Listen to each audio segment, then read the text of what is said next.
गौतम गंभीर तशी तयार झाला. तिथून मग त्याला सुरुवात झाली. योगायोगाने चांगली त्याला ग्राउंड भेटत गेला. नंतर दिल्लीला गेला, महाराष्ट्र लेवलला गेला. असं तिकडे पण त्याने चांगला परफॉर्मन्स कारण नंतर योगायोगाने माझी परिस्थिती आर्थिक एकदम डाऊन झाली. कारण त्याला मी एवढं तर पोहोचू शकत नाही. योगायोग असा आला का मला त्याला त्रिपुराला पाठवायचं होतं. त्रिपुराला पाठवायच्या वेळेला माझ्याकडे आर्थिक पराबल नव्हतं.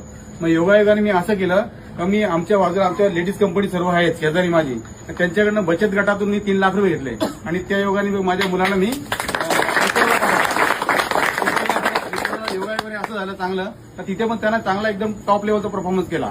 तर तिकडनं मला फोन यायला लागले त्या कोचचे का बा ओमकारसाठी तुम्ही ओमकार आमच्याकडे द्या, आम्ही त्याचं सर्व बघतो. म्हटलं नाही. मग त्यावेळेला आमच्या इकडचे कोच आहेत नरेश दिवाने किंवा माझे कल्याणचे असे जे काही कोच आहेत त्यांना मी विचारलं, त्यांचे सल्ला तेवढं नाही. ओमकारमध्ये असे गट्स आहेत तो भविष्यामध्ये काहीतरी करून दाखवेल.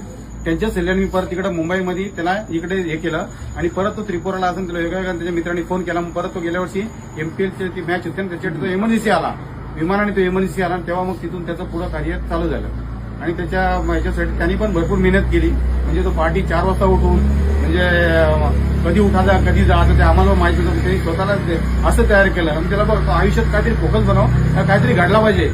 माझ्या आयुष्यामध्ये जे मी जी मेहनत केली ती मेहनत तुम्हाला नाही करायला लागली पाहिजे. तर माझ्या मुलांसाठी पुढं भविष्य चांगलं यावं त्यासाठी मी प्रयत्न केले आणि त्या प्रयत्नाचं त्यांनी मला यश मिळवून दिलं. बस एवढंच.